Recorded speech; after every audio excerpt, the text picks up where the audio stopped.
Hey guys, I'm over here now. Just cleared out of Geek Tank, so we're gonna open up the comic, and I'm going to switch to that, the drawing monitor. So, okay, let's just keep plugging away. We got work to do. So I did 22, and I completed it out as a full page. So I'm actually gonna open that up real quick because we've got that full page in here on 22 that's ready to print. And if I use this guy right here and hit all and copy, bring him back around here on 22 at the top, like right here, say paste, and I can place him right here. Right. And that will indicate that this page is complete because I had it set for going outward at some point here. So we'll go ahead and do that. But this will also allow me to file back if I need to, or come back if I need to, or work backwards or whatever. So we're ready to go with that one. So I'm going to go ahead and save it and close it. And that'll give us now a complete page there. Looking at the page before it, it looks like all it needs is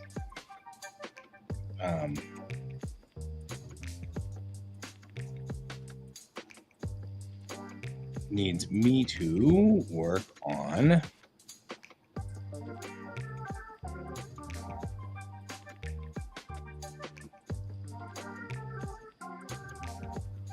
we need all these pieces. Okay.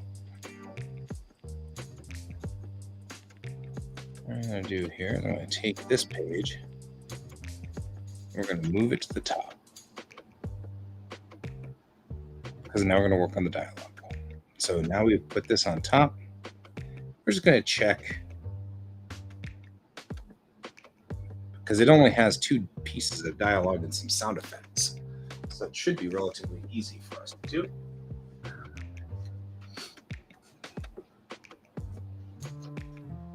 So we're going to do that real quick.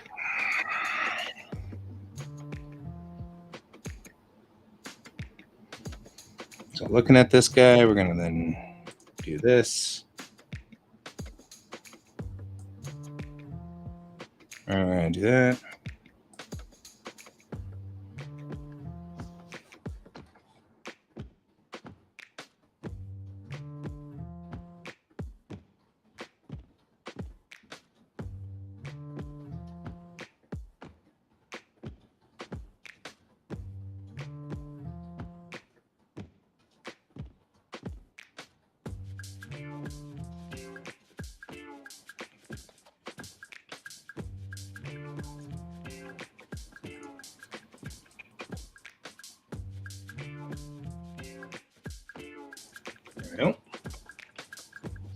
What we're going to do is when we take this panel here, we're going to go on ahead and go in with the rounded balloons.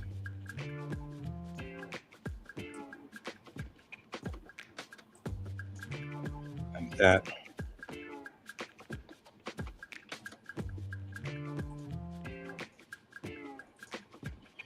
And there we go. Now that's in. We're ready. We're actually going to add also sound effects here.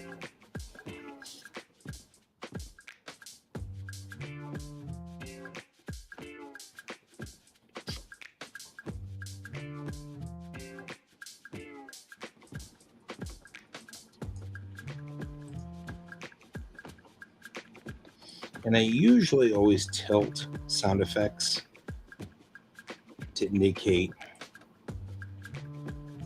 and I'll change their size to indicate the sound effect. So it's making a BBB noise, right?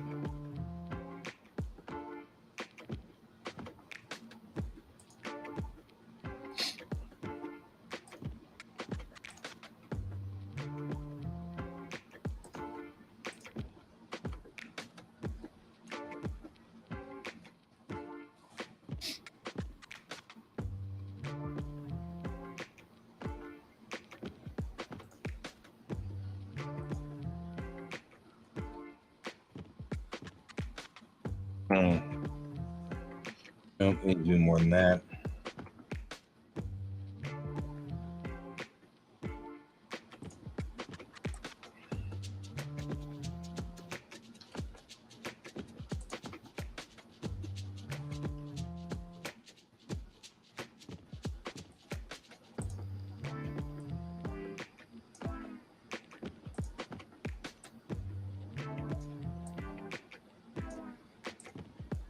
Now, I like it getting kind of ragged around the outside edge there.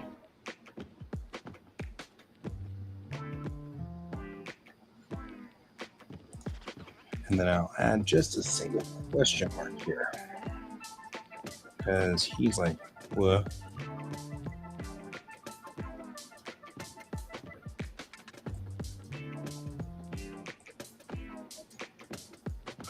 Right. Ding. What? Beep, beep, beep. Whoa. Lieutenant LT, sir, you really need to look at this.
Beep, beep.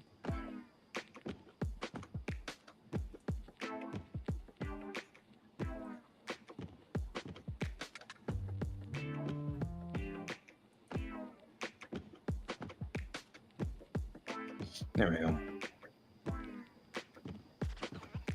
Next thing I want to do is go in here on this panel and indicate that we have moved.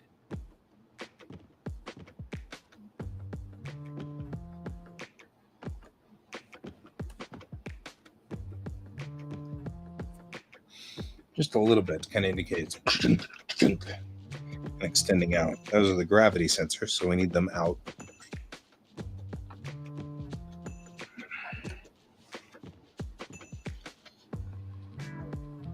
They're sensitive to a mythological science.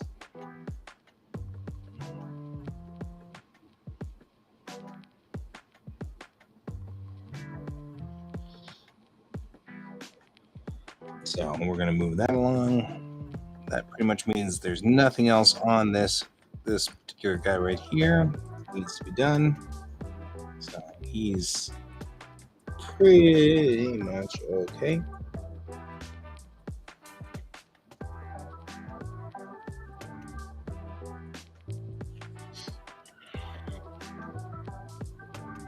I did.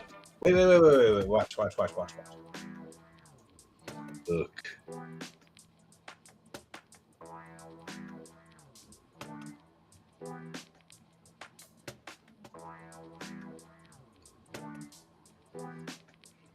I've made it the background picture.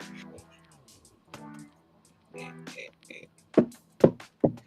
don't know why I find that so easily entertaining. I don't know why I find that funny, but I did.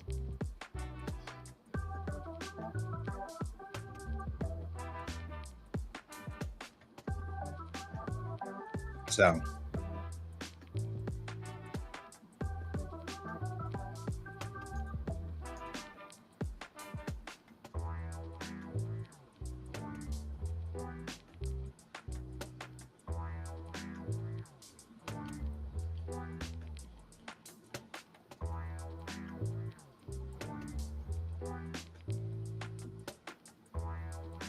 All right. I'm feeling like we're good on this one, so I'm going to go on ahead and export the page as JPEG. Except that I don't want to do it this way. I want to remove that.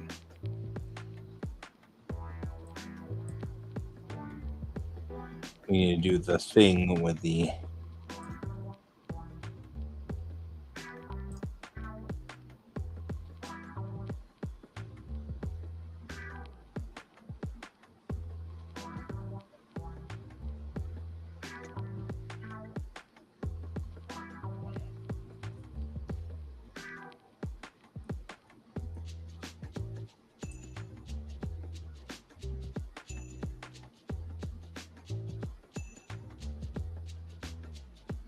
there we go.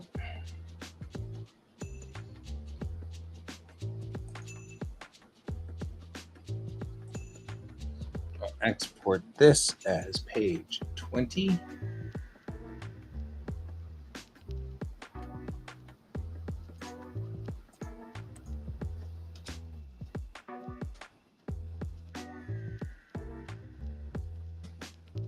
Bring it back in.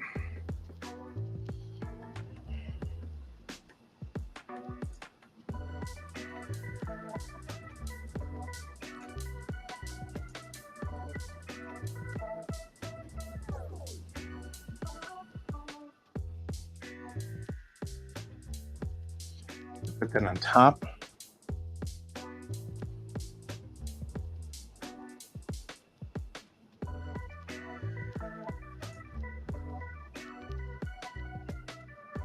And then we call that one good. And this page can roll.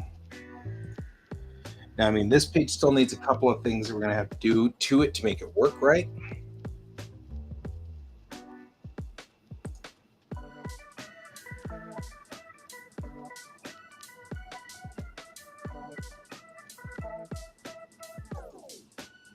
But at least we now know what this page looks like. So that's a plus.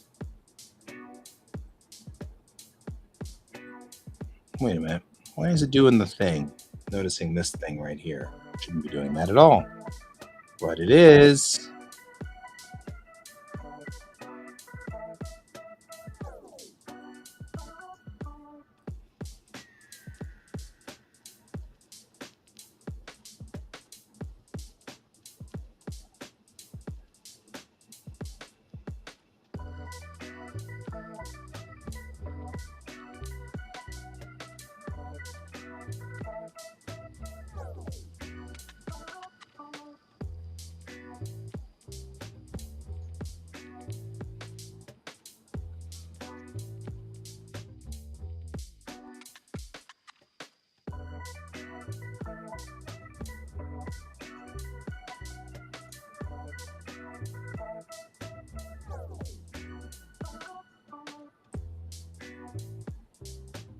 There we go.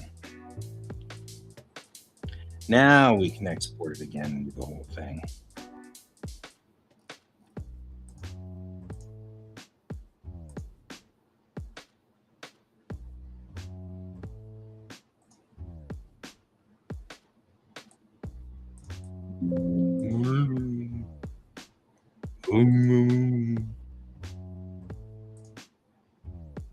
The reason we do this, by the way, if you're wondering, is multiple fold. One, we'll get a nice clean copy of it here, which is cool. It allows us to, take a look at it here. But one of the other things we're going to do is do all of the color work on here when it's not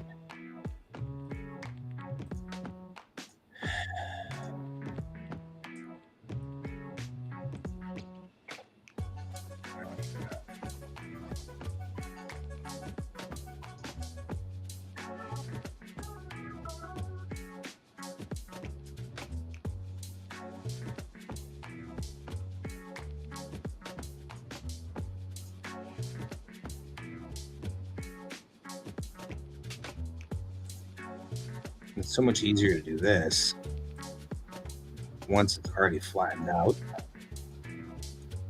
than it is to do it the other way around. So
to stop doing that.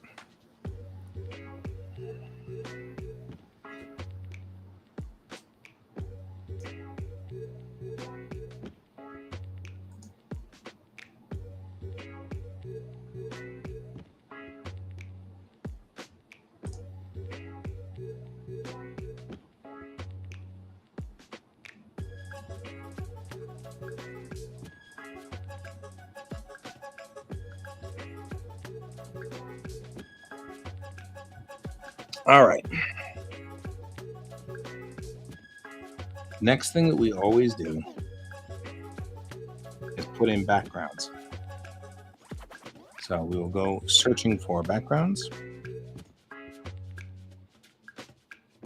It's actually up a direction here, and it's in shared resources, textures, and here are all of my just zillions of textures. I have a lot of textures in here that I've stored over the years. These are all what we call deleter tones. So I use them in conjunction here because it gives me a nice, interesting pattern to the background, right? So if I use this is rain falling on the ground. But if I take it and copy it, I can put it, let's say right here. Whoa. And go delete, and maybe even here, delete, and then here, and then delete, and then I'm gonna have to do something about this over on this side. But I can actually just fill that in. Once I've done this, I'll hit deselect in here, and I hit paste. And then if I'm not moving the layer that's directly involved, I can bring this rain stuff down. See how it's in this sort of this area here where it's kind of dots behind him, right? You can even turn it sort of sideways like this to give kind of an out of kilter feel. So he's like, whoa, dude, I don't know what to do with this. This is weird, right? And I don't know, right? Kind of messes with his world. So we're going to do that. And then we'll head back. I'm not going to take the rain on this one, but we're going to go back over here and look for something that just shows kind of a feel of him having a rough time, kind of having, some issues. So I'm going to take this cross hatching. I'm going to do the same thing when I open it up. I like this cross hatching. It's good. It's just kind of a nice sort of background here.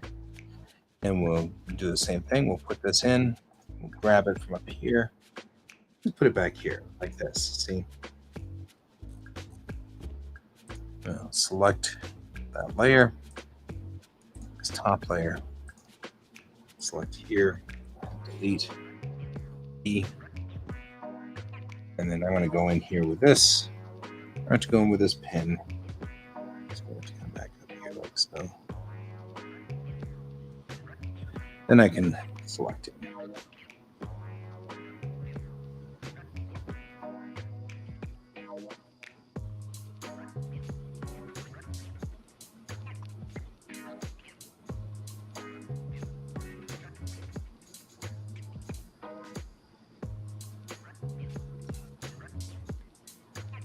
All right.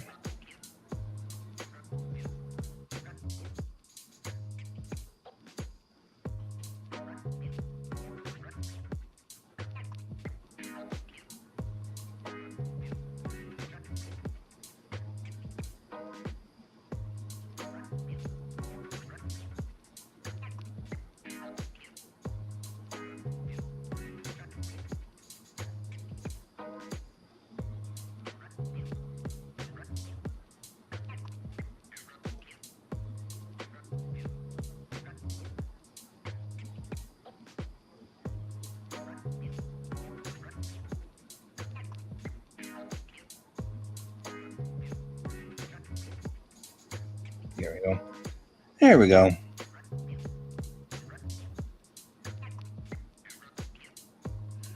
And kind of need that to be there and that to be there, like that.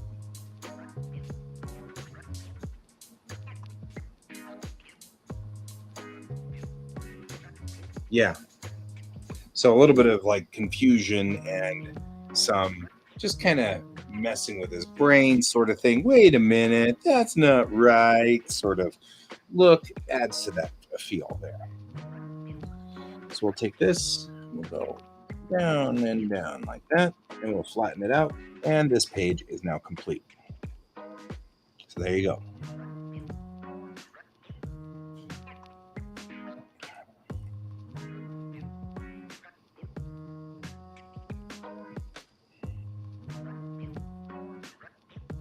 And while I've got this page up,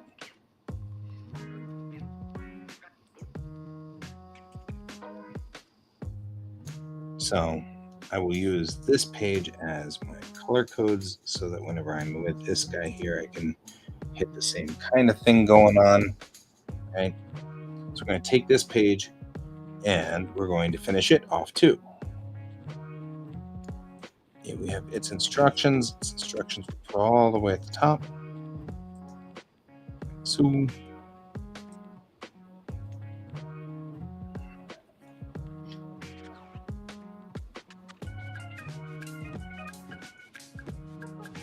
we'll jump that down just a little bit here.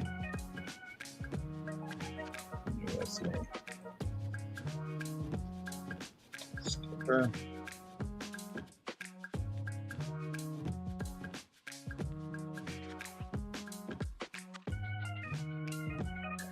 Skipper gravitics.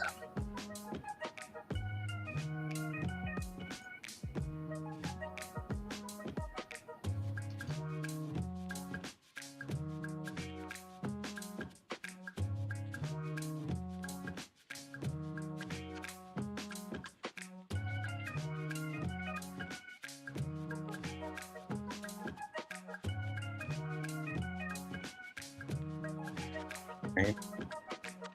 Position check complete. We're exactly where we're supposed to be.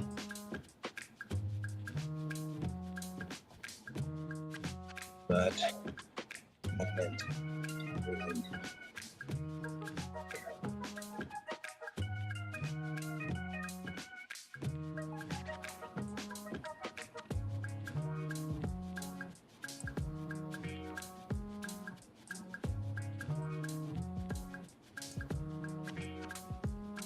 isn't near.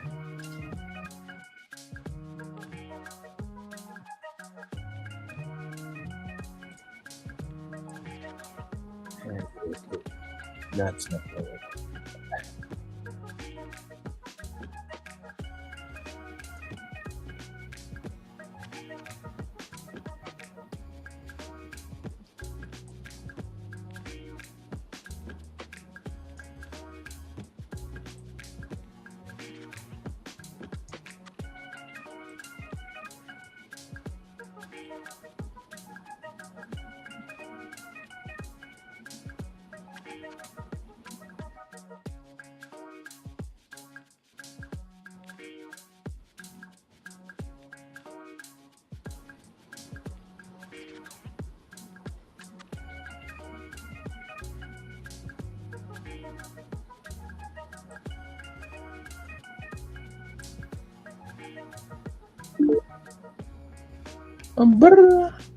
Kayan's joining us.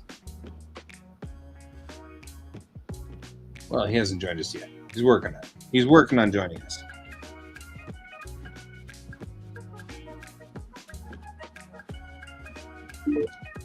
Now he's getting there. There we go. Hello. When Kayan attacks. Next time on Fox. Oh, hey. It's mangled the thing really badly. That's nice.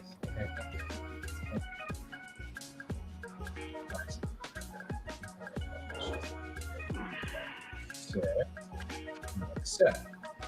So I have changed my pictures to the infamous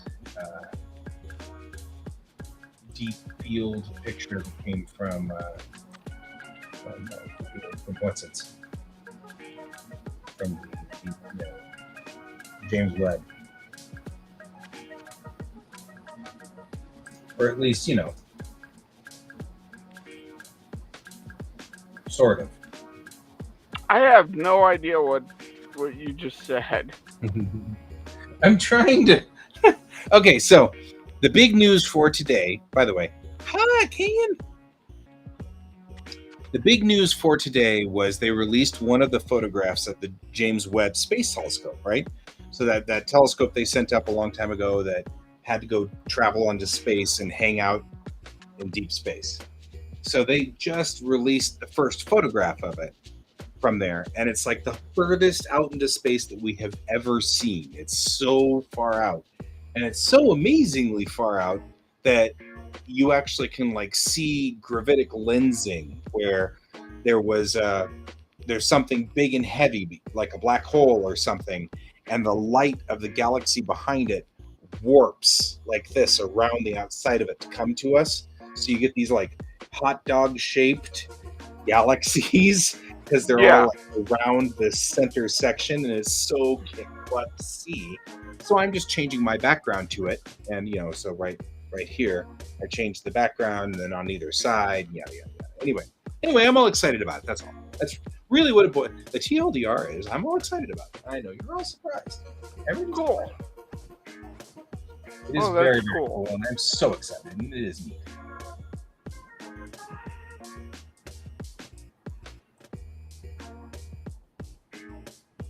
Yeah, here, real quickly while I'm messing with it, you can kind of see right here where it's like a circle right through the center, and you can see all these lensed things around it.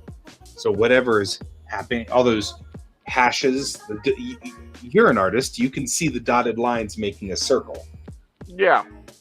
There's something big there, like a black hole or something right there. And that's how you can see it, because it's warped all of the light around it. That is interesting. Yeah, it is I admit openly to being stupidly geeky, but it's me. We're already used to me being goofy. Yep. It is not new. Okay, so I packaged up a couple of pages this morning and this afternoon and this evening, and we actually have a complete page or two. Look at that. Like you saw it, I posted it because I know you liked it, so there you were. But this page is complete, and I just wrapped this page, so he's ready to go. And now I'm on this page and putting that in. So we're cooking with Mazzola. Well, there you go. Yar. How you doing? Yeah. I've been there. It was a day. It's yet another day in the neighborhood. That sounds more ominous when you say it that way. And then Mr. Rogers brought forth that it was another day in the neighborhood. Tonight on Fox News. Yeah, tonight on Fox. Just another day in the neighborhood, or something else completely. That just sounds like the start of a superhero comic. There is sort of that.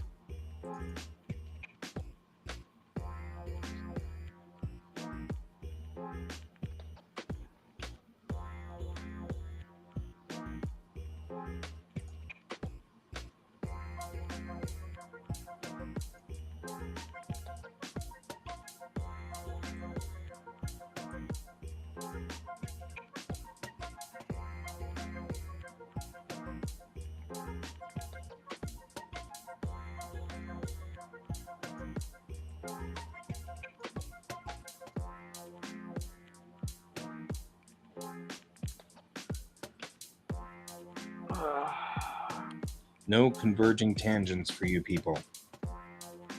Converging tangents? Yeah. Hey, Donald. It's one of my big pet peeves is converging tangents. When you have a line and then another line that's on top of it for some reason and doesn't cross or go a little further, just a little bit, and makes everything kind of look like they're mixed together. So, like as an example with this right here, if I move this to like here, it makes the bubble look like it's part of her hair. So I have to take the bubble and move it over so that there's no converging tangents, so that they cross like that. Good old converging tangents. Ugh. It bothers me than most people, I guess. It's totally cool. I get that. I'm weird. I understand these things. I'm gonna sneeze. No? Yes. Yes. No. I'm gonna go get tea.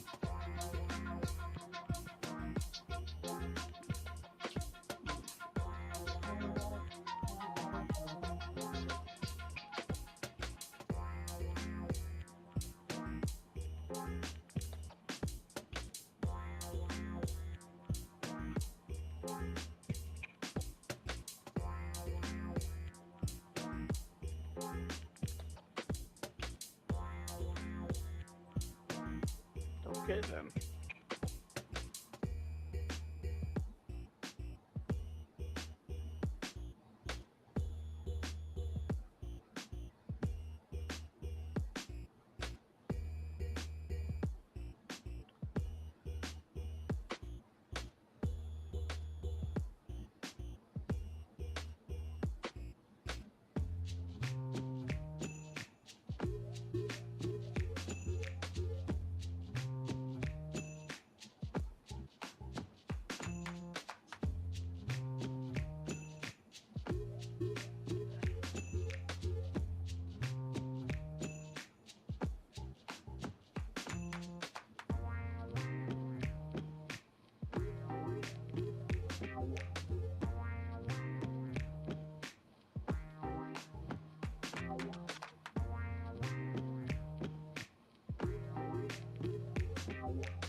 Sorry, I'm being a little quiet this evening.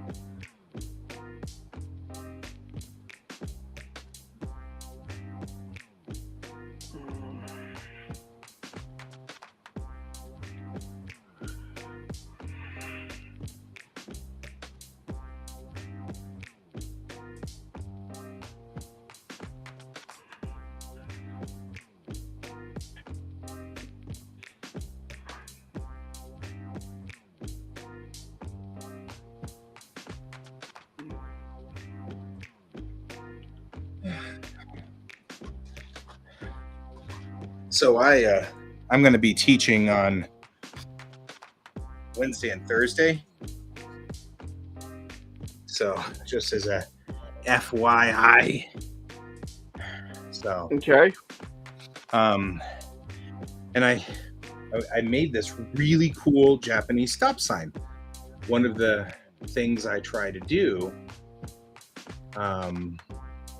is, I've got this, do you think you know all the rules of the road? Also be careful about rules of the road in other nations.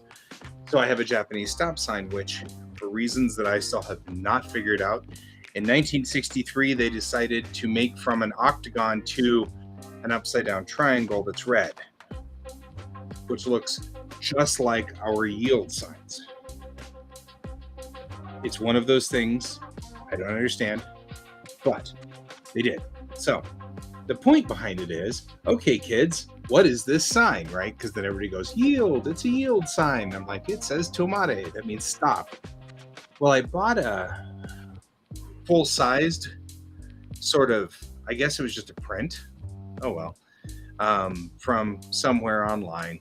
And it was cool, but it was curled up. So I spread it out. I glued it to a piece of like cardboard or whatever. And I put even a little bit of like foil red around the outside edge to make it just kind of pop a little bit. And I used spray adhesive. And a couple of days ago, I pulled it out because I'm like, hey, I'm working this week, right? So I need to make sure I have it.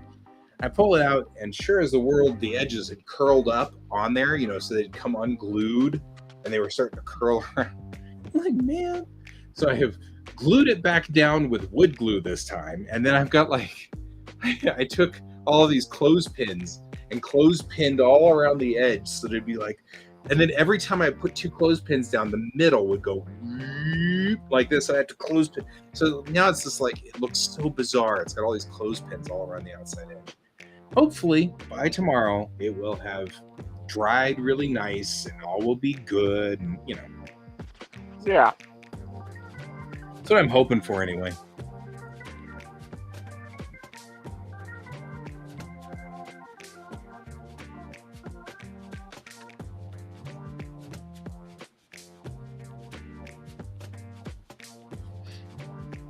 All right.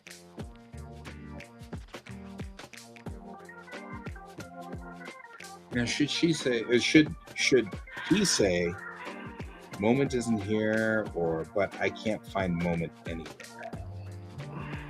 Maybe he should say, I can't find the planet anywhere.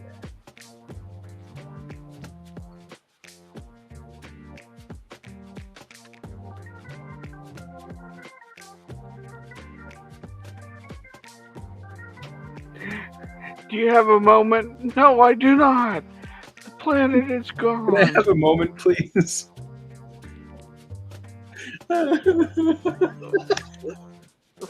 Okay, that's not right. But I like it.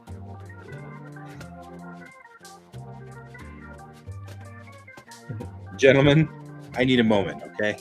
just Like that does actually sound appropriately Star Trek-y. it does. That is the appropriate.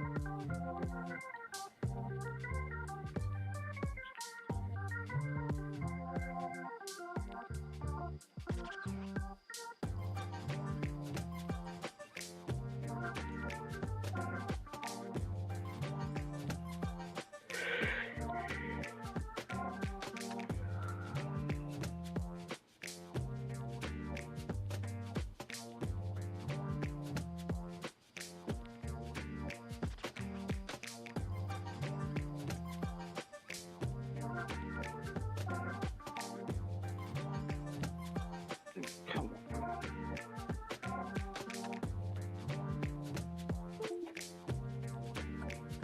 Is that your XP pen disconnecting? Yeah, well, that was it reconnecting. Yeah, mine does that too.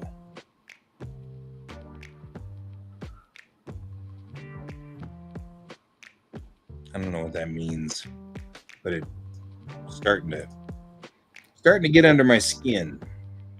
Well, for me, it means a wire's loose. Yeah. Because I had this drop on accident, and it hasn't been the same since. Well, that at least makes some sense. Like mine doesn't make any sense. It's been literally plugged in and not moved. Well, I mean, it's been moved the whatever 2 times that we've switched from like that spot to that spot, and then from that spot to this spot. So it's like been moved twice, right? In 2 years, 3 times it's been moved or whatever. It makes no sense why it just randomly disconnects. It just doesn't make any sense at all. And Unless it was knocked over once. it wasn't knocked over. Even George hasn't managed to do that. Goodness knows he's tried. I mean, you know, give him props. He's tried real hard.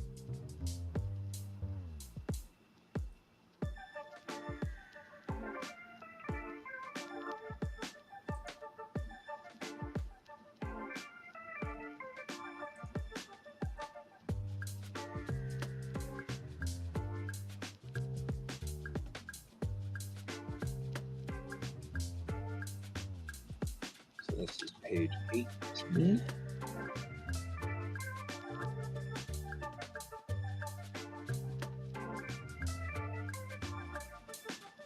So here's what I've been doing this kind of interesting in out thing. It's kind of weird.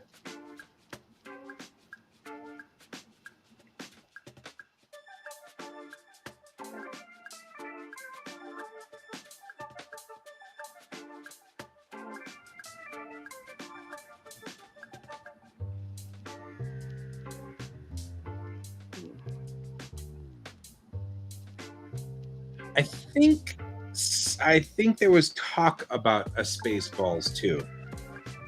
I mean, don't quote me on it, but I feel like there was actual like real legit discussion about it. There was, but it was around the same time he was also talking about a Blazing Saddles too. Hey, Cat, you found us. We're here. If you got work to do, you know you can join us. You don't gotta, but you can. Oh God, Yeah. she's found us. The link I gave you before should still hold, so it doesn't change. So that link, if you still got it somewhere, I can, or I can just copy the link again. I'll copy the link. They're here to crack the whip on us. You know it. You know it. It's the way it always goes. And yet the link. Link heading your way in Facebook. Oh. Maybe not. And again.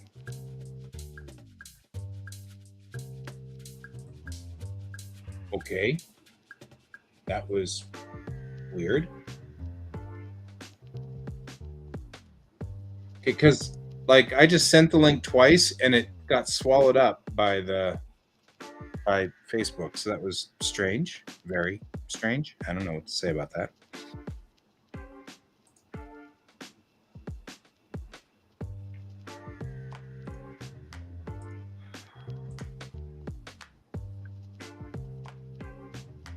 You have 4 pages to do. You might as well jump on. Maybe if I push the go button. Huh. It really won't work. Very strange.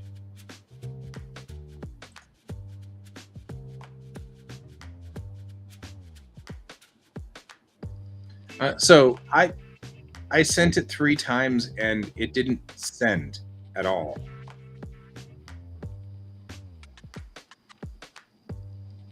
So if you can find it it should be in the messages between you and I from a million years back. Yeah. Okay, so it's not that far back. There you go.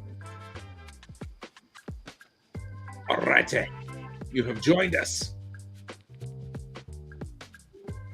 There we go. Okay, There we cool. go. Can you guys hear Hey, me? how's it? Yes, we can hear you. Excellent. Okay, let me see. I gotta figure out to start. Ah! Yarg. I was like, can I figure this out? I've taken up way too much space. I gotta go back to here and I can do. Excellent. Excellent. Look at us all working like real artists that we are pretending to be. I was gonna say, yeah. I'm not a real artist. What the frick are you talking about? I just pretend to be in my nightlife. Right? Like, well, I don't know. Mm-hmm. I'm gonna put in deleter lightning. That sounds like fun. It's my Zot. She's been zotting. I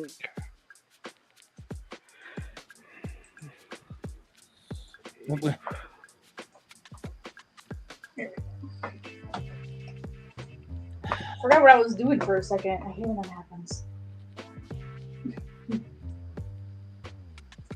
Really?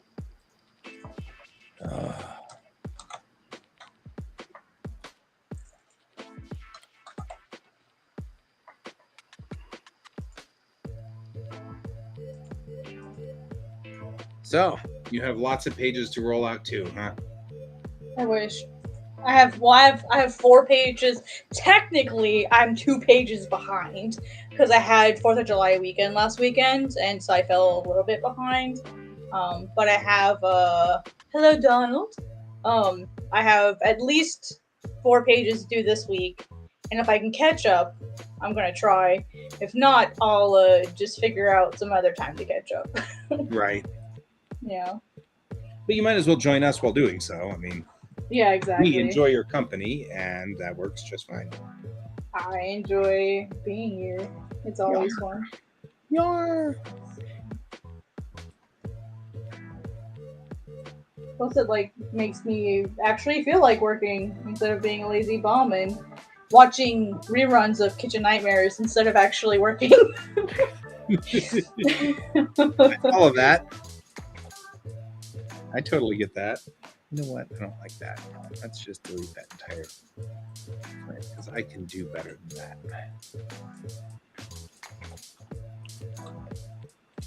I should be able to do much better than that.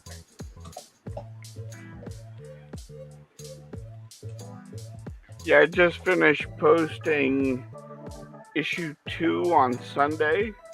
Mm-hmm, I saw that. Issue 3 starts posting up this coming Sunday. And this is actually issue 4. So I'll say like working through that backlog, huh? well, I'm about an issue ahead of where the website is. So nice. I'm only 17 pages in. Supposed to be 19, but that's, like I said, I fell behind, but that's okay. It's kind of hard sometimes to balance my community role with like doing my comics and then like my real life. Right. So sometimes I'm like, you know what? Like, it's okay. At least I posted what I had done. And what was really sad is I actually had to stay up all night the night before to be sure I had those 2 pages ready to post. I just fallen so far behind. Well, we had one of my coworkers was out of the office last week. So yeah, taking on like extra duties on top of everything. So. What is this layer? There's nothing on it. Okay. The eternal struggle. What's on this layer? I hate that. Well, I'm a monster here who has so many layers, and like I never name anything. Oh yeah. That's me. Yeah. Mm-hmm. Yeah, that's me.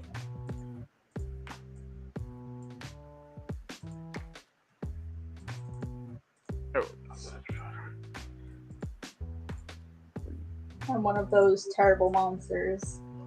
I don't need to name my stuff. What are you guys talking about? Right? And then all of a sudden you're like, oh, I've forgotten what layer I was on, and now I'm screwed up. But that's why I like Clip is with the object selection tool. All you just do is like select layer, and you click anywhere, and whatever pixel's on top, you can pick it out. Yeah, it'll let you know. Yeah, I do that. I do that in both Clip and Photoshop because Photoshop can be set that way too. Yeah, so I'm like, that's why I don't worry too much about it. Is I can always find my layer, so I don't worry too much about it. You're like, how do you find your layer? The select layer tool.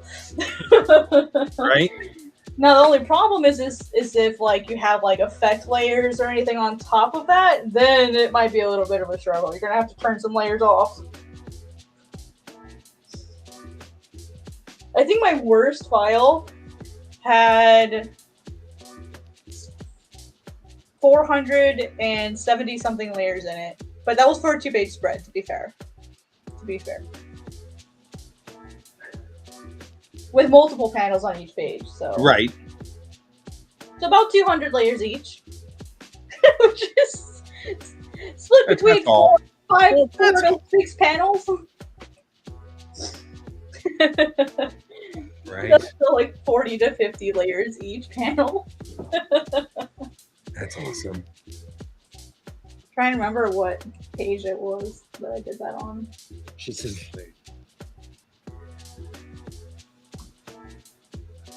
all right.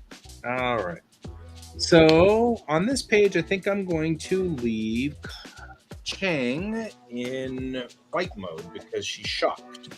So I'm not going to actually color in there. But better spec should be. Says me.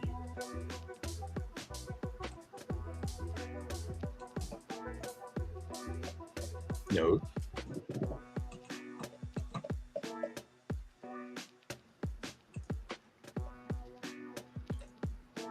I'm just narrating while I do this, by the way. It's not intended to cut you off. No, you're good. I'm supposed to be focusing, not yapping anyway, so. Well, you can do both. No, I can't. I know myself well Know enough me? to know better. She's like the squirrels on open season after massive coffee. Pretty much. Yeah. Or like the seagulls from Finding Nemo. Mine! Mine! They're like never ever satisfied. They have to like, they're like, I want this one, I want that one. I'm also a lot like Doug from Up, where it's, I get distracted super easily. And I'm easily excitable. You are my favorite human forever. Squirrel! Hi, my name is Doug and I like you. Oh, wait. Hello, my name is Doug and I like you and we are friends now. Squirrel! Yeah. Hi, my name is Doug and we are... I love that dog. It's like, he's like one of my soul animals. I'm getting visited by my soul animal, apparently. Ooh. What is it, George? Hi, kitty. He just wants to be scratched, as usual. He just wants to be scratched. We'll take that Hey, kitties. Just George wanna break. get squits. and get scritches for George. I don't see you very often these days. You don't come over and visit until now. I mean, really, it's kind of good. He's like, I heard you guys talking about dogs, and I had to be sure you weren't talking about getting a dog. Right? Exactly. No dogs. It's a no dog household. Because I'm a big Tom now. I remember when he was a little teeny guy. Now he's just not a little teeny guy anymore. They grow up so fast. And they do. He's such a floof. He's such a floof. Oh, so cute. Kitty. Floof. Oh my gosh. Put it down.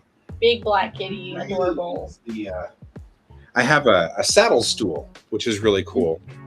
And it's a from days of old. It was the stool you put down on the floor and then put your saddle on it so you can clean your saddle. Mm-hmm. And my dad had, yep, someday you'll get to pet him. My dad had the saddle stool, and he's had it forever. He bought it up in Central City here in Colorado, I would say in 1976 or 77. So I don't remember a time without it in our house.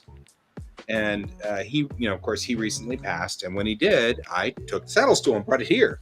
Well, George was like, man, this thing's cool, like low temperature. And I guess George is like me and doesn't like high temperature. So I find him often like all laid out across the saddle stool. Oh, He just loves it. He's like, well, this is good.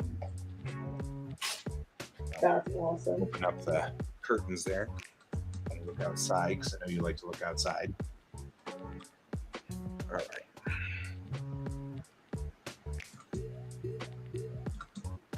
Feel like we are. I guess he's just pretty much two-tone, isn't he? At least from this point of view. So that's pretty much it. No? There we go.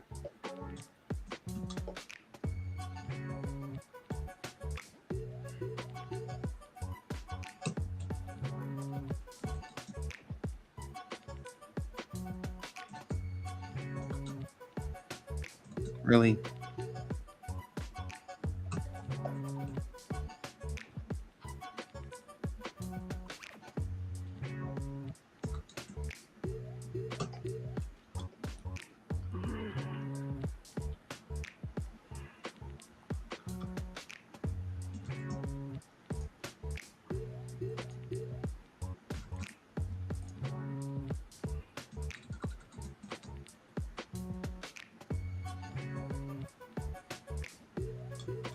There we go. I feel like this page is done.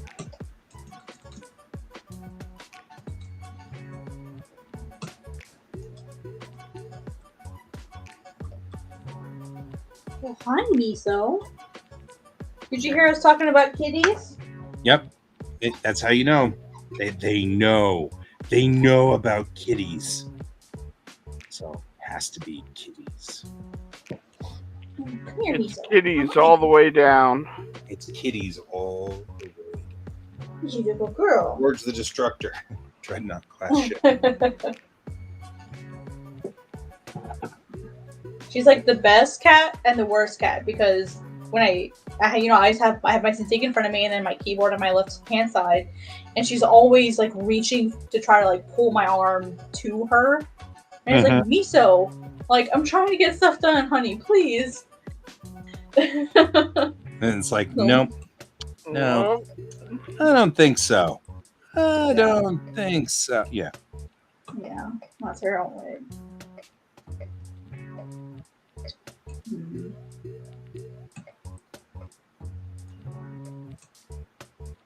Let me some. Spoiled rotten cat. That's true.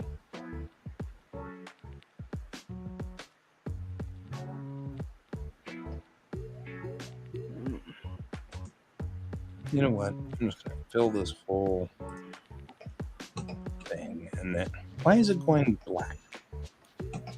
Specifically shifted to white. We'll do that. There we go.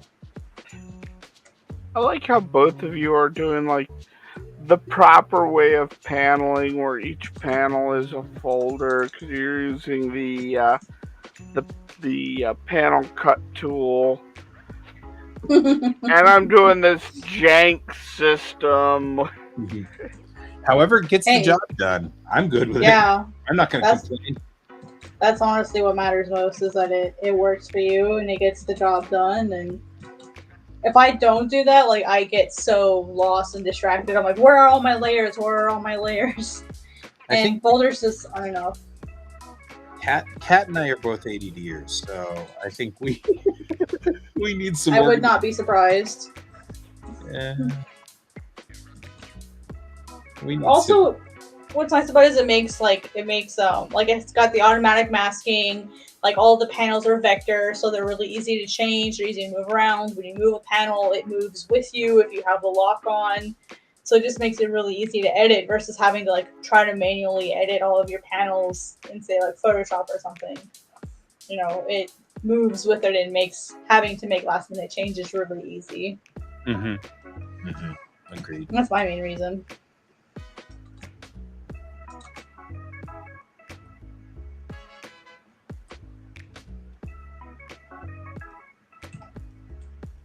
Yeah, and if it works for you, I wouldn't. Sorry, I was yelling at my cat.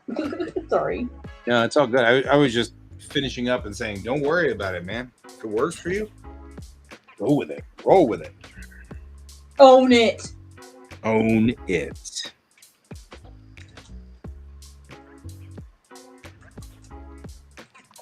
So you're gonna have to be satisfied with. Oh, you turd. She's now laying her head on my arm that's trying to use my keyboard, so now I can't move my arm to use my keyboard properly. What a booger today! Yep. That's Miso, I have extra pages to do this week. Why you do this? The Why you nature do this of the thing to beast. me? And the beast in question is the cat, always. There. All right. Settle down, child.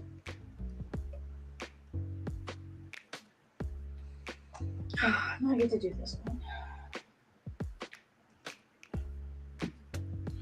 All right.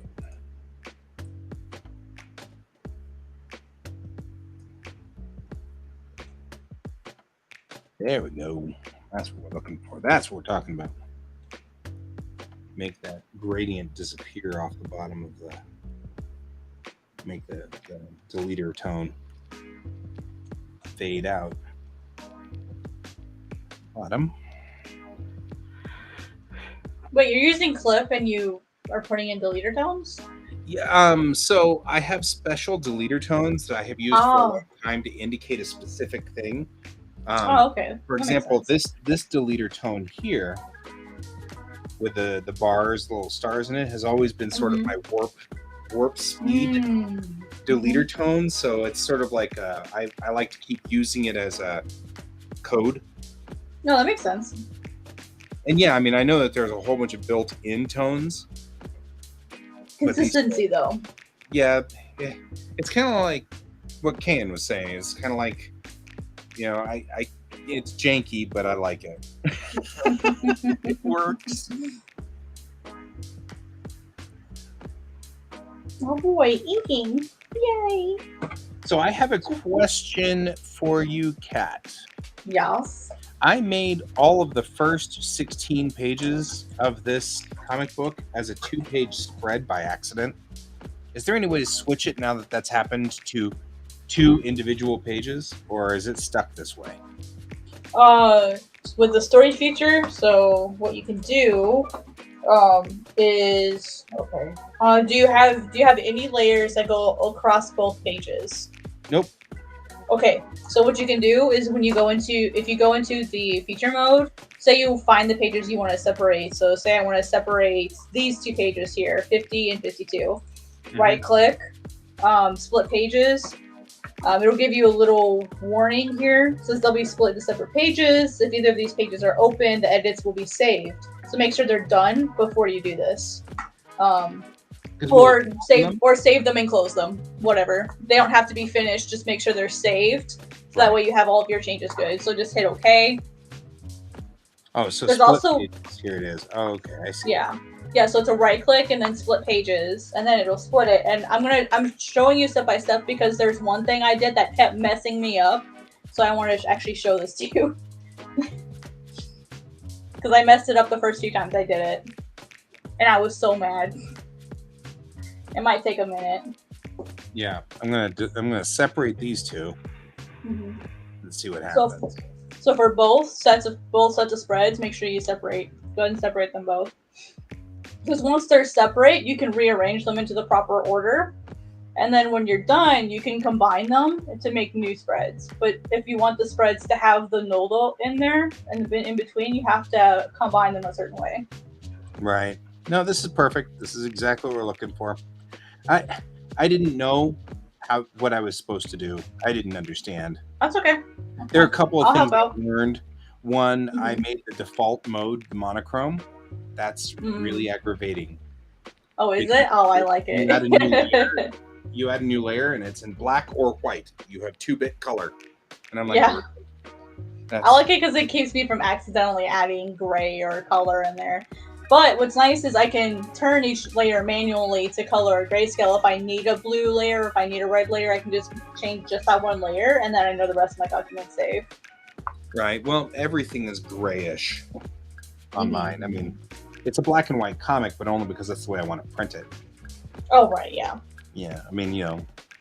What I do is I just turn all of my my tones off.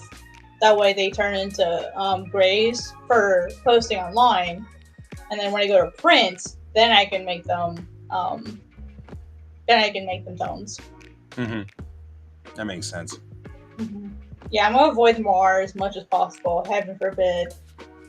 Wow, Clip, you're taking a really long time for this. Are you talking about my clip? Yeah. My clip. Oh, so after you're done, are they rearranged in the proper order that you want? Yeah, I mean, I see also cool. Like there's stuff on the other side though. That's funny. Yeah. So what you can do is when you go back into your story vision mode. Whoops. Wait for program response. Okay, so when you right click, you want to combine pages. And then when you combine pages, it'll ask you if you want to align the crop marks. Say no. So you mean now once I've gotten to here where I've separated 16 and 17? Oh, drag them in order. Drag them in the proper order because so what pages you want on which spread. So you should be able to. Okay, they're exactly where they're supposed to be. It's just that I had made them all 2-page spread instead of 2 individual pages. So I don't. You don't want to. I don't need to rearrange them or anything like that. Oh, okay, sorry. They're in perfect. They're exactly in the order. It's just that the last step that I do, so I was going through, because we've been doing, Kayan and I both have really fallen in love with the vector layer that you taught us both to do. We are so into it, but you can't fill. So I can't put in gray tones. I can't put in their uniform colors or anything like that until I am completely done. So what I'm doing is I'm finishing my vector layer and making all the line work look really pretty. Then I'm just exporting the entire page as it is, as a JPEG, and then re-importing it and coloring in and putting it underneath the line work. You should be able to make a copy of the layer and then rasterize it. I think. All the layers? You can if you put them into a folder, you can merge them together, and then that should rasterize them. So like if you make a copy, so like if you merge them all together, like if you make a copy, that way you have your original layers, and then you should be able to make a copy of all the, like if you put them all in the folder, then you duplicate the folder, so then you have a folder of your originals and you have your new folder. Your new folder, you should be able to select all the layers and merge, and it should automatically rasterize them, I think. If not, you should be able to merge them all anyway and then rasterize them. Well, sure, I could just hit Control Shift E and flatten the heck out of That it. way, yeah, that way you wouldn't have to go through all those extra steps, unless you want to. That's what I would suggest trying. I wonder if I could Control Shift E, flatten everything, select all, copy, undo, and then paste. You could try it. Yeah, what'll happen? I mean, It's that's auto one save. way. It's Yes, auto saving. That's why it's taking a long time. Control Shift E. Auto save. So I flattened it. Control A, Control C, Control Z.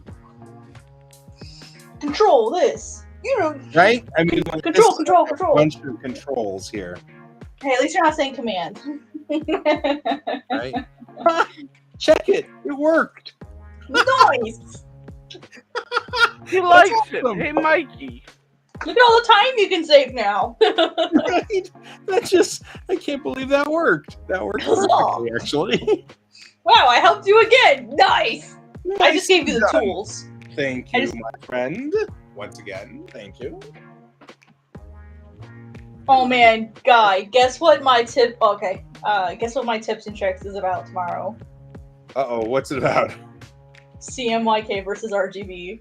I had to try so hard not to just go on this long tirade about it. Right? Having worked as a printer for so long, because everyone's like, why can't I just convert to art or CMYK after I make it in RGB?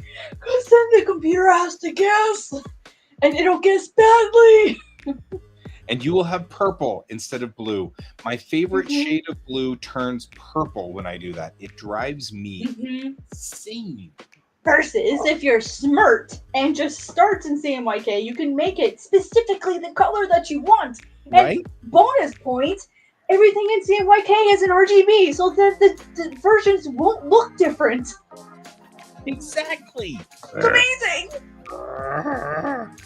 And so yeah, I had to make it. I had to get it ready over the weekend, and I was just so angry writing this article, having flashbacks to working as a printer. I was like, good God. That's all right. I feel that one. Ooh. Well, and then I was like, do I bother with Pantone? Nah. Nah. I'm not gonna bother with Pantone. And I'm not bothering with, my last article was about screen tones. And so I was like, do I explain what half tones are? Nah. I'm not going into all that. Nice. I was like, how can I make this as simple as possible? Oh, but why are some screen tones colored? Then they're not really screen tones, kiddo. Yep. Just like, oh, so much frustration. The last two articles. Have you People talked keep about asking. have Go you ahead. talked about reference layers yet? No, not yet. I'm working on the basics of art. Slowly getting there. I only just covered line art. Ooh. Basic line art. Oh, I did 2 of those, and then I did the guest interview, and then I did screen tones, and then I'm doing CMYK art review tomorrow, and then I have a guest interview next week. And then the week after that, I'll probably go over grayscale and monochrome. Wow, Clip, it took you 8 minutes. Congratulations. You separated the pages. Good job. It took 8 minutes. To be fair, there's a lot of layers in the one that I chose. To be fair. yeah, I gave it a heart attack. Having a heart attack. It was. It was like, damn, Clip. Well, I forgot. It looks like a sketch. I forgot that image has a previous cover in it. And so there's probably like 300 something layers in the pages that it separated. And I realized it way too late. Like, whoops. How to herniate Clip. Right? One How to make shot. Clip hate you. 4 easy steps.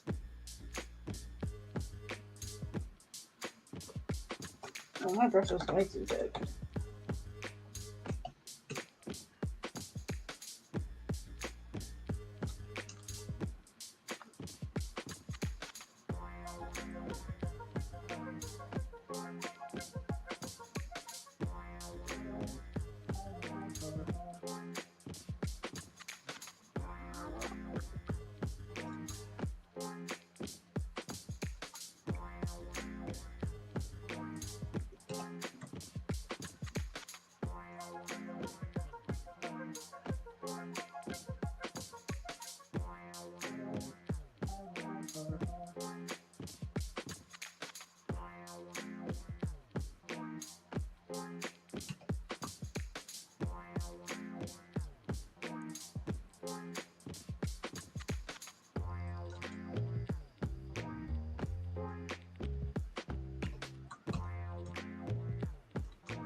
I like that that's like, are you still using deleter tones? Me? Yeah, maybe. No. Maybe. No. Maybe. I don't know. We're gonna get in trouble. To be fair, they're pretty awesome. Well, and I bought them at Joyful Honda, and so I always kind of feel like, you know. Well, that and they're so expensive. You might as well get your use out of them. Yep, they cost. Well, what I usually did was I waited for Joyful Honda to have a sale, and then went in there and bought all the ones that were on sale, and then just brought them home and then scanned them at 600 DPI. Smart.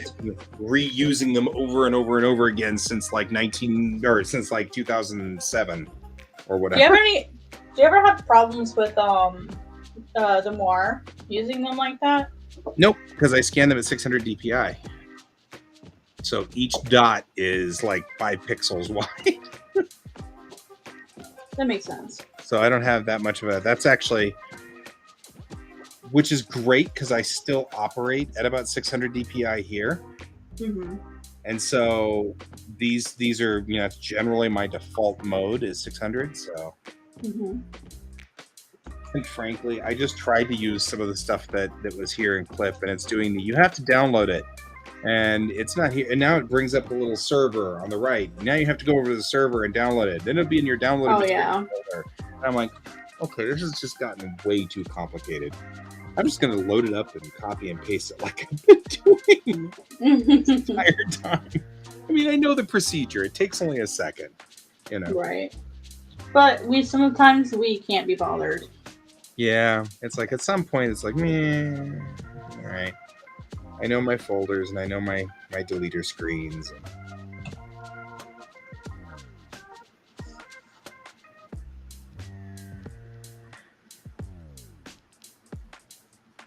That's an artist for you. Straight through. What? There's a thing here? I'm gonna just use this old thing that I've been doing for a million years. Right? Yeah, yeah. Look at all these new techniques. What techniques? Whatever. I don't care. So my old technique that I refuse to let go of is not using vector layers. I'm still using not vector layers. Right? I'm so bad about it because I tell everyone use vector layers, and then I don't. Then you don't. I think it keeps me with the pressure to perform like right the first time, because I feel like if I don't have that, I get too lazy, and so I have the pressure to perform properly. Right. That makes I sense. need something, because digital makes things easier typically, and I need something to keep my mind straight.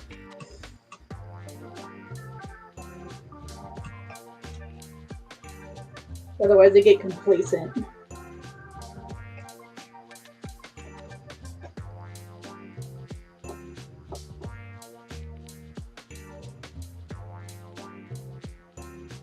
You'd never guess for the ways I layer the line art the frick out of things. I'll just show you guys this wind that I did. Oh my goodness. File open. I did all of this by hand, and it took me 2 days. That's why I only got 2 pages done last week. Because I was like, I mean, I guess I'm gonna have to do it all by hand. Look at this. Hey guys, show her the cloud brush that you got. Oh yeah, I'm gonna actually have in a big position so that we can see. Wow. Yeah. I was like, I can't find a brush for it, so I just got a reference and just sat here and kept trying until I figured it out. Incredible, though. Thank you. It's honestly what worked really well was, instead of trying to leave all of like the holes for like the white to really show, was just to draw over it with white instead, because I was getting really frustrated not getting like the thinness. I just couldn't get the look that I wanted from the reference that I had, and so I was like, screw it. So like I went over it with white, and then I put the grayscale behind it to help make it look whiter. Right. It's already white contrast, and it, for whatever reason, like that contrast is what really helped it. I don't know why, but that was like, oh my god, I didn't change the actual drawing, but it made like the tornado look way better. I don't know why that worked, but it did. And then I really enjoyed this one, putting in the sound effects. I was like, I don't know why I had so much fun with that particular one. I've never really done it like that before, but I'm really having fun like learning to like do like sound effects and stuff. And I had someone on Reddit go, I don't know why I'm using English and Japanese, because as someone who is bilingual, it's really jarring. I'm like, well, maybe it is, but there's a lot of manga that does that. Yeah. So, and I like how it looks. You're mimicking an internal style, which I like. I mean, that's what you're doing, and it works really well. So I wouldn't, as someone who's bilingual, let me just say it does not bother me. So there you go. I just hope I'm using the right ones. I've been using Jaded to help me make sure I'm getting the right ones. So. Also, too, there is something called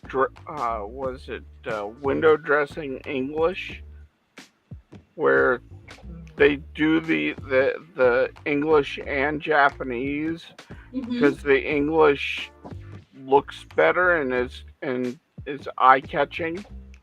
Oh yeah, I've seen some manga do that. Like I followed a letterer named Sarah Lindsley, and she did that. She was a letterer for Viz. She worked on Dawn to Dawn was her like my favorite one that she worked on, but she also worked on Split and Soap. And I forget what the other big one was that she worked on. But I really loved her lettering in Don. It was so cool. And so I followed her, and I learned a lot about lettering from following her. And Zach Davison, even though he's not Zach Davison, even though he's not my favorite person, he's got good advice. Right? Yeah. He's a little traditionalist, purist almost, for my tastes.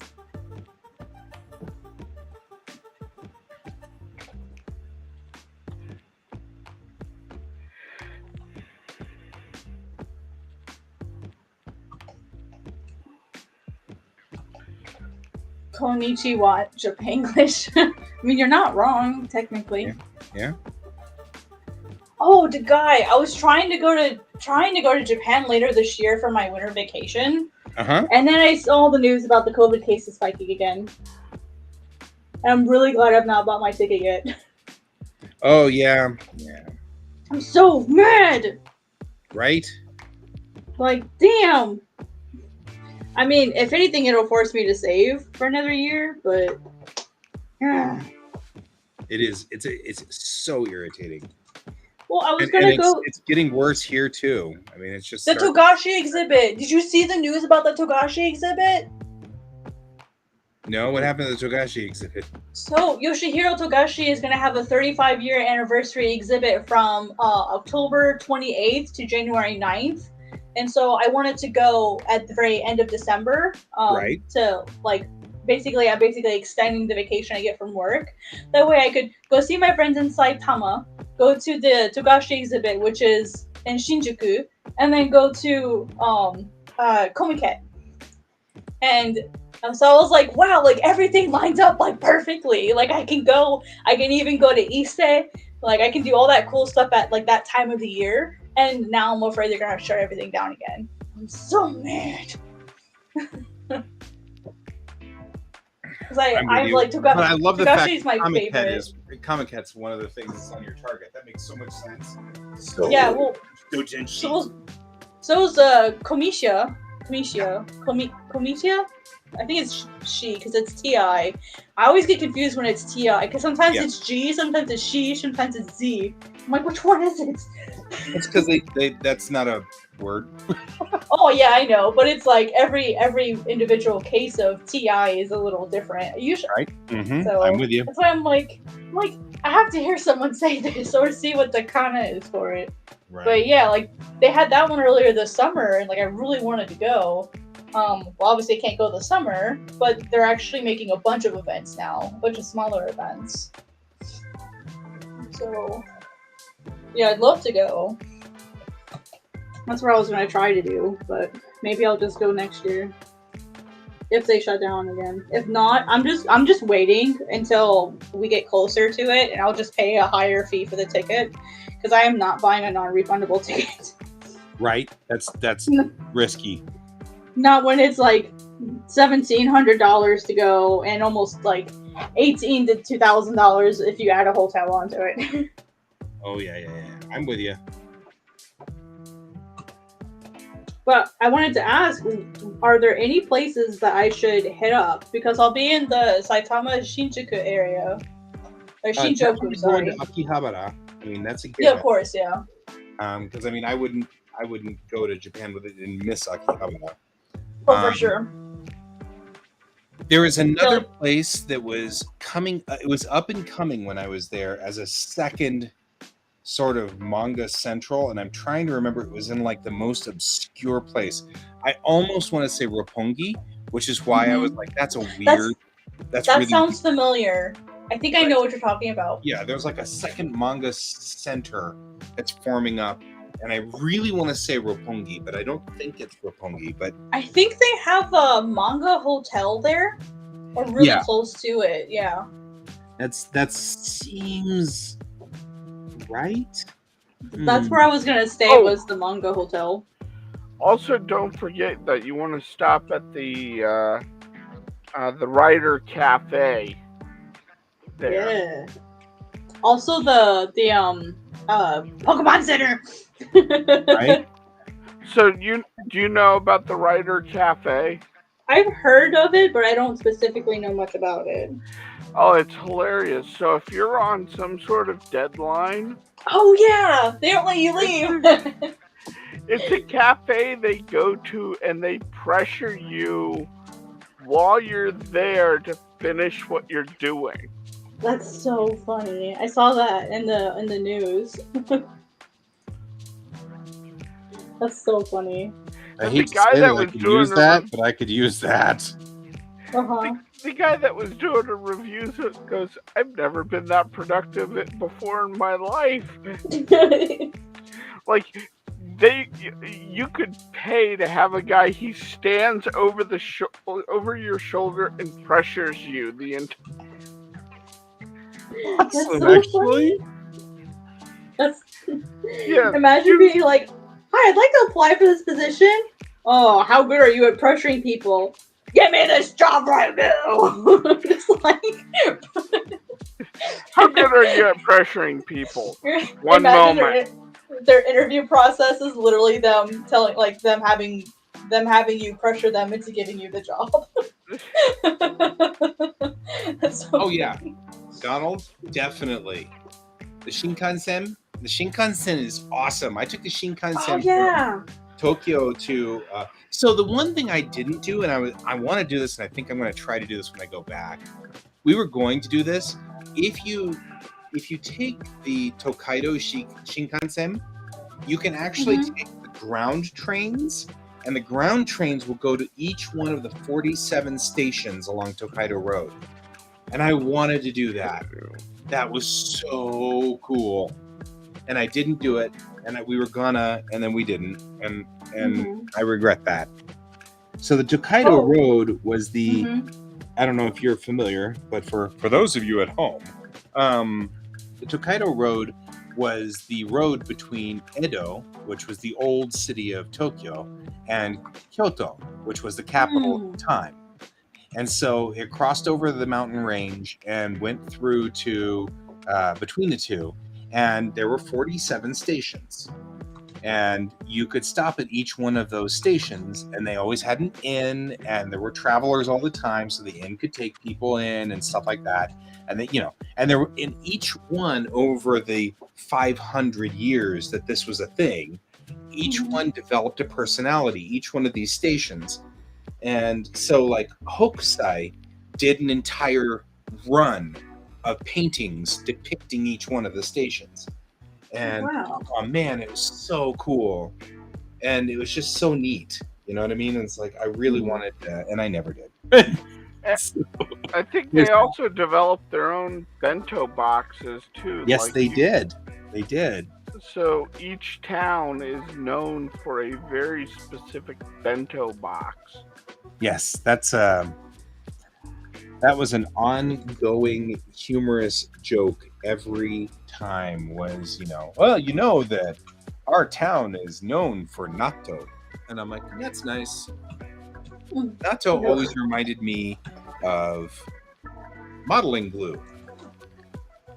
It does. I can see that. It smells like model glue to me. And I can eat it just fine. Like I always say, every time because everybody was like, you can eat natto? And I'm like, yeah, I mean, I just have to suppress the little voice of my dad in the back of my mind going, son, don't eat your modeling glue. But once I do, for me, I have to mix mine with my miso. Otherwise, I can't eat it. Yeah, I can see that. I haven't had it recently, and I need to try it again. But when I had it before, it wasn't the smell that got me. It was the texture and feeling that go down my throat. Mm-hmm, yeah. Mm-hmm. I could see that. Yeah. Not an uncommon thing. It felt like I was eating something that was slightly rotten. Well, it's because it is slightly rotten. Yeah. Or like slimy fruit or fish that wasn't cleaned well, or like like the texture of fish in your hands but going down your throat. Yeah, I mean, it makes me think I hate to say this, but that's that's what it is.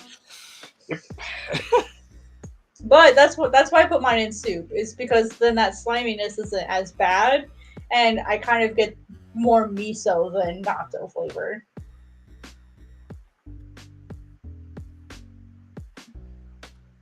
Oh yeah, the tea gardens. Yeah, I just really there's just so much I want to do, and if I wait till next year, I might be able to go for 3 months, depending on what my boss says. Well, excuse me, 89 days, not exactly 3 months, but whatever. Yeah, you got to do. You can't do 3 months. They'll Yeah, it kick has to your be. butt out. Oh yeah, and then they may never let me back in. They're into that. They think that's cool. Mm-hmm. Just let me love you. 140 light years out, entering the blender. Should it be 140 light hours, or should it be the 140 light hours?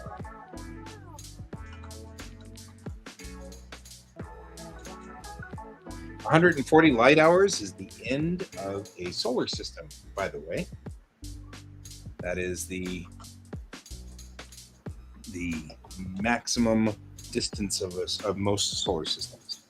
So, just as a FYI, for those of you who are joining at home for the science of this particular this comic book, goodness knows my comic is packed full of very interesting and bizarre science.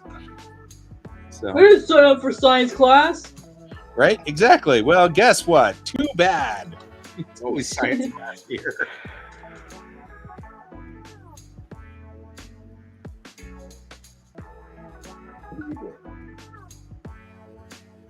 I see. You are being you. That's perfectly acceptable. Maybe over. Jaggy Curve. I like Jaggy Curve. Jaggy Curve is cool. It's like Jackie Chan, except different. Except that it keeps going down into the frame. I don't want it in the frame. Yeah, up here. Goofy weirdo.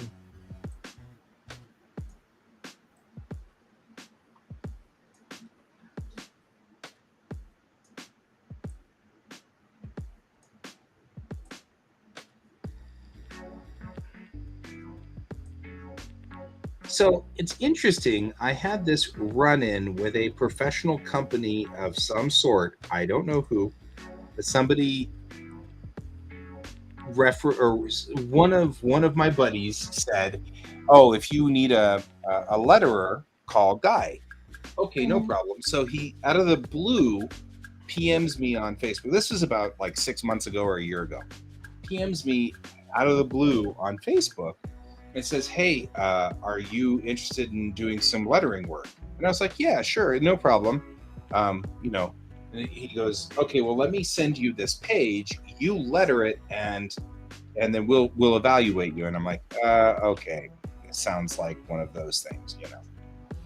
But you know what? It's an evening, and lettering really isn't that hard, so I'm not that worried. So I went ahead and did the lettering real quick on it. And he wrote to me. He said, "So, you're kind of an amateur at this, aren't you?" And I'm like, "Yeah." Like, yeah, I mean, not really. I mean, I kind of been working off and on for about 20 years, but nothing professional. He's like, "Well, why didn't you lead with that?" I'm like, "Who am I talking to?" Like, and apparently it was some guy it was a recruiter from a comic company. And so he was trying to, but he said, he said, you've made a lot of mistakes. And I was like, "Okay, cool. Can you help me out here?" Because I didn't know you were legit. I thought you were somebody else who was trying to get me for exposure sort of thing. Right. So, and he's like, "Oh, okay, yeah, I understand that. That makes sense." And so he was like, I was like, "So what mistakes did I make?" And he said, "Well, one of them is you never go outside the box with your text bubbles." I was like, "Huh," because I always go outside the boxes with my text bubbles. And I'm like, "That's an interesting thing. I see what you're saying. However, I disagree." I like going outside the box with text bubbles, you know? So that was an interesting thing. I'm only saying that because right now I'm making this text bubble expand beyond the box. And I like doing that. Like, have you ever heard that? Yes. Yeah, you're not supposed to expand past the text or the box. Yeah, I've heard that. I You ignore can. it. Yeah, I was going to say, I was thinking, does Hell, I anybody- did it on one of mine. I mean, kind of, sort of, technically, like in one of the pages I did for TPub for Imputation Capital. There were plenty of times where I went outside the bubble, um, especially if like someone was screaming or if someone's yelling, and it's like, oh, it can't be contained because it's so loud. Like it's But in the that's what I was text. thinking too. Was like, yeah, like here. I mean, this is an example on this page right here. I mean, she's yelling it, you know. So hang on real quick. I'm gonna go see where my house. And that was the last time we heard him.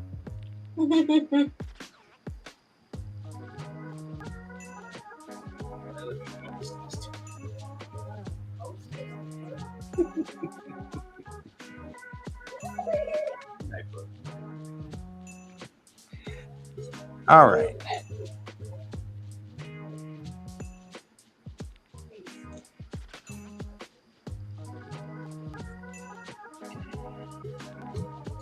So I feel like now I may have made a different decision here. I actually need to open up the original information page on this because I think I messed it up pretty good. Just saying. Sometimes it's better just to restart or walk away, work on a different page, and then go back to it. Oh no! This particular page has lost the lost the master for some reason, and I don't know why. I cut holes in the page, so like this page, I cut out this panel and cut out this panel by accident on the text where I wrote all the text. So I just need to go back here and check to see. Okay, so it just says shot. Okay, good. That's all I needed to check. Because I obviously like messed it up somehow, and it's all good.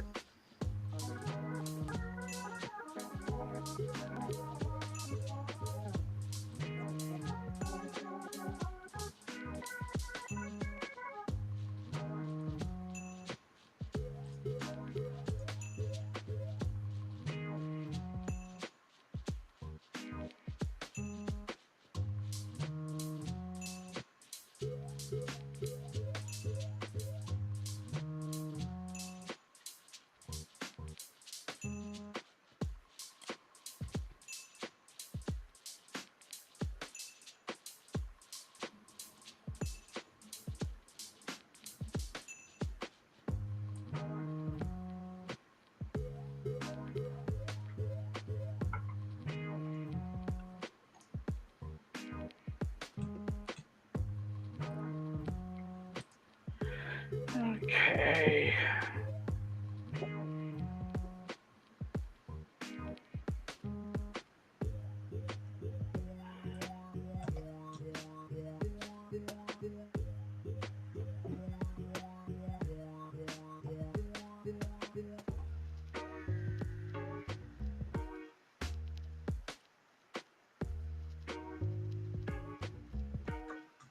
Alrighty.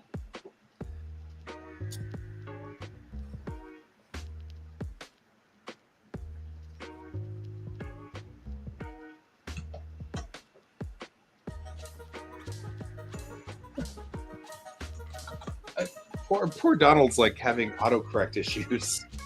Damn you, auto spill! Man, M&M's does sound really nice right now. Yeah, I'm banned on M&M's. It's sad. I'm trying to lose weight. Same. I'm coming up on the big 5-0 in like Uh-oh. 3 weeks. And so now it's becoming well, you can screw around, but this is it. This is the last 3 weeks of your 40s. From this point forward, it's like... Yeah. It's nothing but kale, chips, and broccoli all the way. Yep. From now on. not the kale chips. See, the problem I've got is that my partner loves those. She's into Oh, I this. like them too. They're really good. If you, the trick for me when I was making my own was to get the baby kale. It's sweeter. It's not as bitter. And if you use the bigger leaves, the older leaves, you have to massage them a little bit first before you bake them. Yeah. Makes some sense. And then I put sesame oil and garlic salt on them. Good stuff.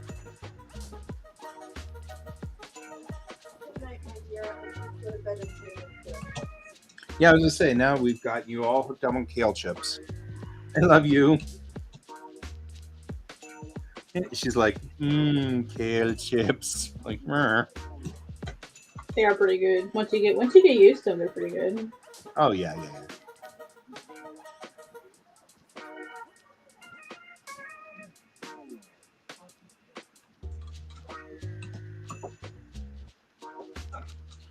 Ooh, can I use the balloon tail on this? Let's see.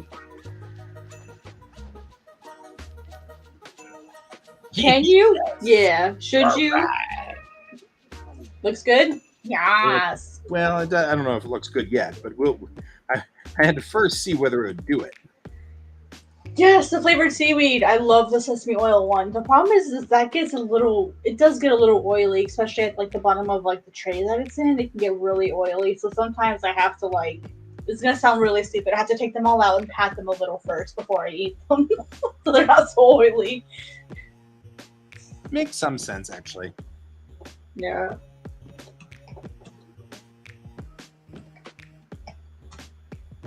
My drawing hands.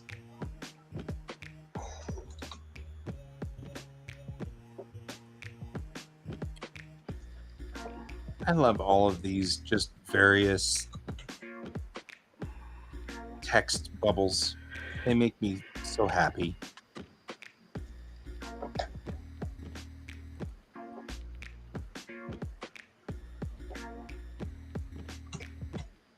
I don't like drawing hands, so I'm trying to get them done first.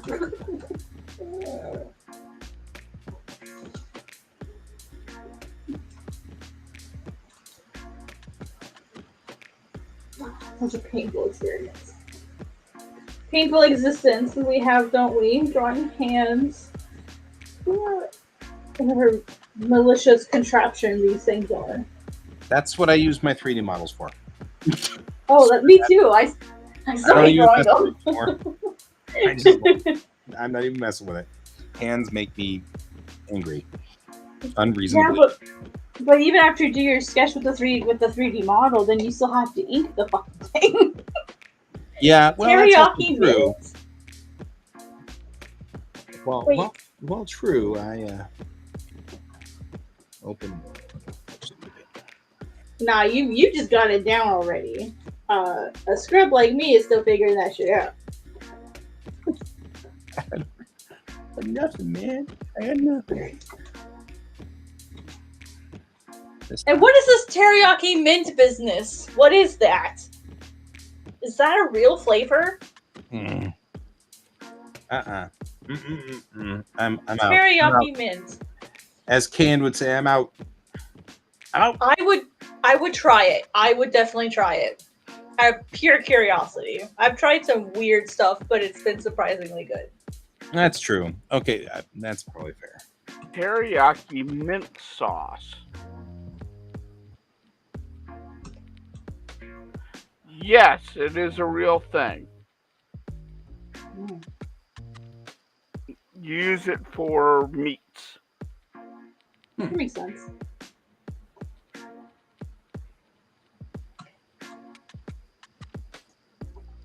In fact, Kikkoman has a recipe for it.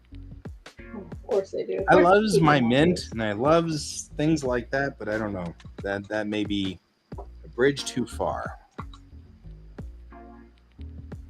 Says the man who talks about long distance space travel. That's true. I admit openly that it is kind of a thing.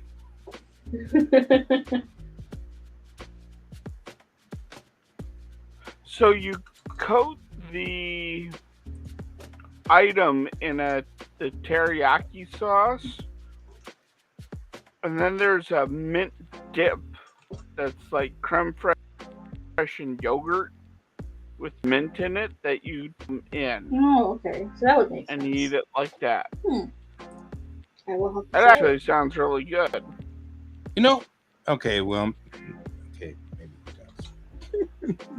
Did we change your mind, guy? Ooh. Maybe.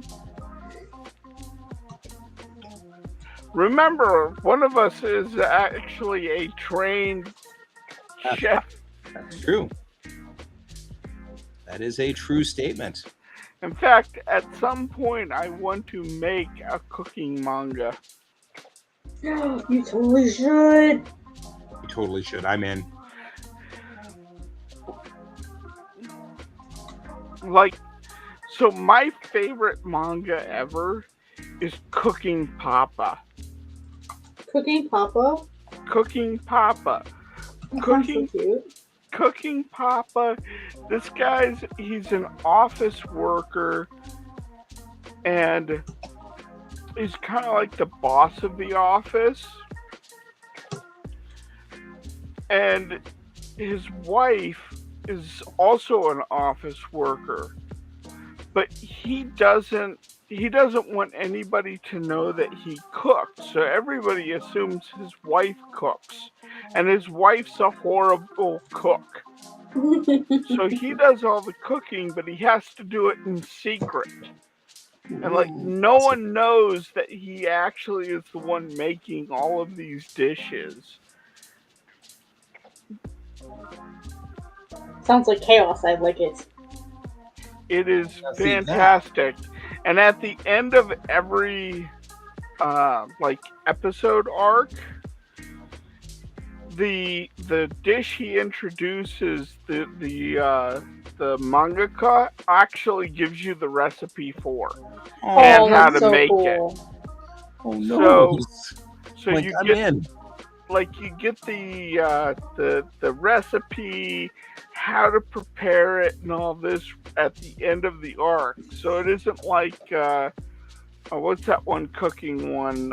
Food Wars?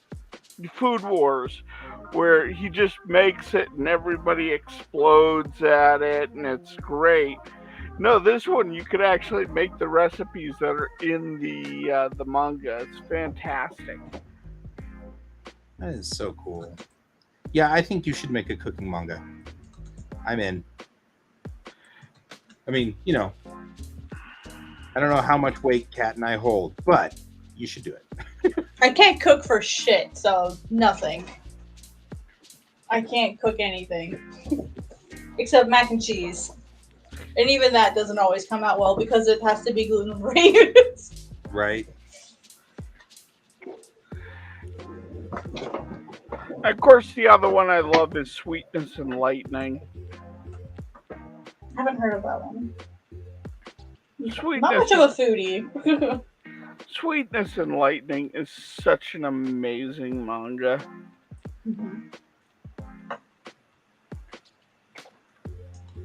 I was reading. I'm reading an older manga called Bank King right now, and it is so good. It's essentially this guy, his grandfather and his father, their company was ruined by these banks, and so what he does is he joins the team he joins the bank as a worker, and he gets put in the archive department. And of course, this is in Japan, and essentially what he's doing is he's dissolving all of these banks from the inside out. He's getting back at all of these high-level executives, completely legally, by the way. Completely legally. He's the lawful evil type, and it's so awesome. I don't understand it exactly because I don't understand how like the Japanese banking system works. The entire thing is a little complicated. I get it. Yeah, there's a little context that I don't have, but they actually explain it pretty well. But it's so satisfying to like see these people, see him hatch this plan for each person, and then like slowly destroy these people as like the pieces fall into place. And I'm only through the first. I just finished the first volume. And it was over 200 pages, and it was so satisfying. I was like, yes. So like I got to go find the next one. So that one was really good. What was it What was called? the other one? It's called Bank King. Okay. But that's the English name. I don't know what its Japanese name is, but it's called Bank King. It's an older school manga. The style reminds me of Rumiko. Oh yeah. Okay, I follow. It's from that era. Mm-hmm. And yeah, it still uses the 2x4 system, which is really cool. But yeah, it's Systems and designs. let me see who the mangaka is. It's a team. This isn't a single group. It's a team. Let me see. I know one of them is really popular, but I can never pronounce their names on my own without seeing what they are. Mm-hmm. Let's see, Bank King. By. Let's see. Give me the names. First page. Okay, it was written by Hirai Ryushi and then Shigeru Tsuchiyama. Oh, okay. Yes, Tsuchiyama is the one that I know. I was gonna say I know Tsuchiyama. Yeah, he's the illustrator. That makes sense. And then Hirai wrote it. It's really good. Yeah, the first volume is 207 pages. Here's a description. Let's see. The Kyoto family mansion was mysteriously burned to ashes, taking the lives of the old master, his son, and his wife. Fumiko, the grandson, survived and is now living as Kanzaki, a married young banker who was demoted to an archive department. Little did people around him know that the ordinary businessman was a man of many faces who's been plotting revenge in Osaka for years. It just sounds fun. It's really fun. It was published by Metabank. Metabank should have it. Nice. I will get it. I'll get it into that. It's good. There are some sexually explicit scenes. Just a heads up. Not that it bothers you, but just FYI, maybe it's not for kids. Right. Yeah, it doesn't bother me, but if you're making a recommendation online, yeah, it's probably good to put that in there. Yeah, it's definitely not for kids. But it's pretty good, yeah. It's definitely one of my favorite manga right now.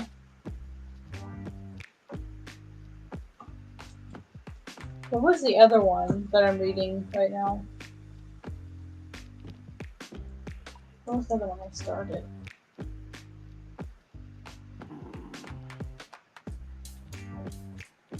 Go to my reading Far apart. list. You mean like Garuda? I don't know what. Well, I think Garuda wants to join tomorrow, so he's going to join tomorrow. Comics.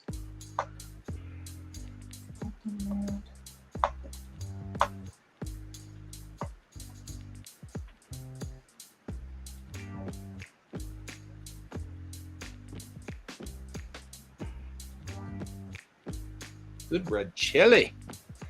Hey, I'm all on board with red chili. I'm just saying.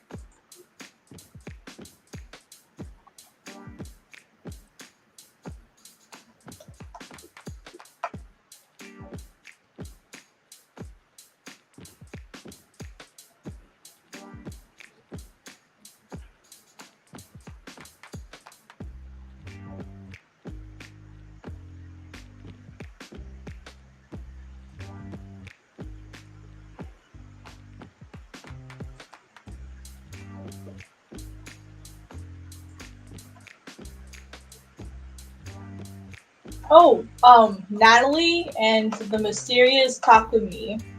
Man, it's so relatable on a kind of a sad level because essentially this girl from France, she's really depressed, and I forget what happened to her. She gets really depressed, and she finds this manga and anime series called like Death Killer, I think is what it's called, Death Killer.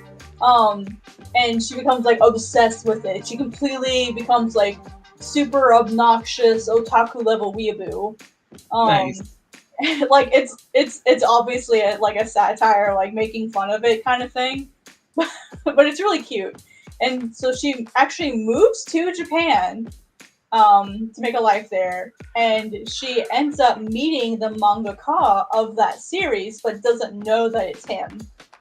And he's really depressed. His series is sinking. It's not doing very well, and so it's sort of this friendship between her and this Takumi mangaka character, and he's sort of hiding what he does. And he's like, oh, she's like helping me inspire him and giving him ideas, and she has no idea. So that one's really cute. That It's is adorable. Mm-hmm. It's really adorable. It's also by Made Bang. Right. That's kind of the nice thing about working for Global Comics is I have access to the entire library. Right. But I also have I also have a gold subscription, so basically for the next year, I can read anything I want. It's really nice. I can read their entire library if I want. Nice. Yeah. We're coming up on the end of the show for the night, though. Good heavens, though. It's 2 a.m. for you, though, Kat.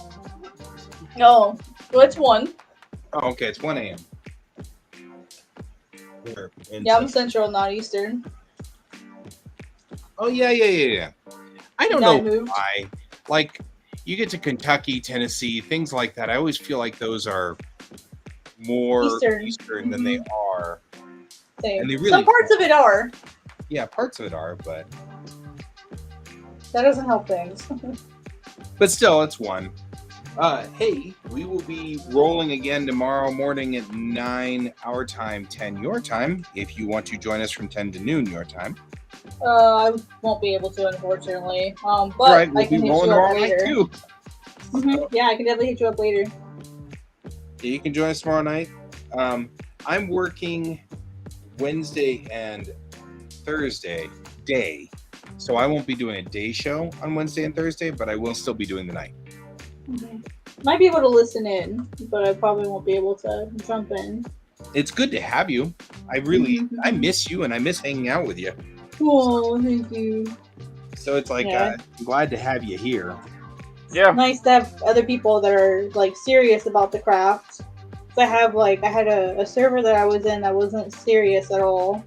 They were like talking about it. I want to do this. I want to do that, but like never actually did anything.